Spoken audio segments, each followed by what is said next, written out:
নিজৰ পুত্ৰৰ চিকিৎসাৰ বাবে সকলো সম্পত্তি বিক্ৰী কৰিও সুস্থ কৰিব নোৱাৰিলে দুৰ্ভগীয়া পিতৃয়ে। উমৰ আলীৰ ঘৰ মইনবৰী পূব বজাৰত। সকলো সম্পত্তি বিক্ৰী কৰি অস্থায়ী হিচাপে বালাভিটা বেকী নদীৰ মাথাউৰিত এটি ঘৰ বান্ধি চলাই আছে ক্ষুদ্ৰ পৰিয়াল।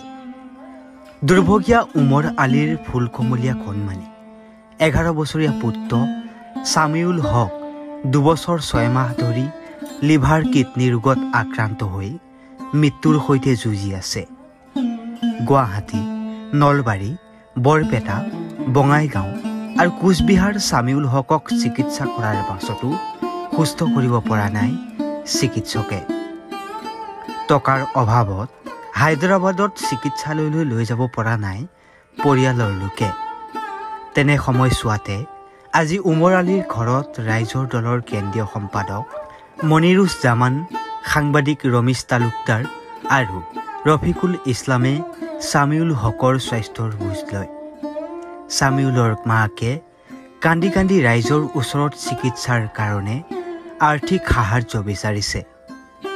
আপোনালোকৰ অনুদানে ছামিউল হক সুস্থ হৈ উঠিব পাৰে, তাৰ বাবে ভগৱানৰ ওচৰত প্ৰাৰ্থনা জনায়।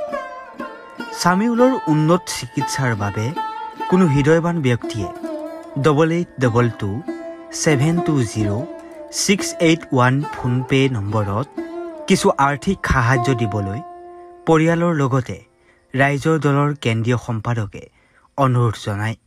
কিছুই নাই, টাকা পয়সা ভাঙি আমি সব শেষ দিছি, আমার কিছুই নাই। বাড়ি ঘর ঘর বাড়ি মানুষের মধ্যে সব বেঁচে শেষ দিছি রাইজের কাছে, এটাই আমার অনুরোধ। আমার নাই কিছুই নাই, সব শেষ সবার কাছে, এটাই আমি অনুরোধ করলাম।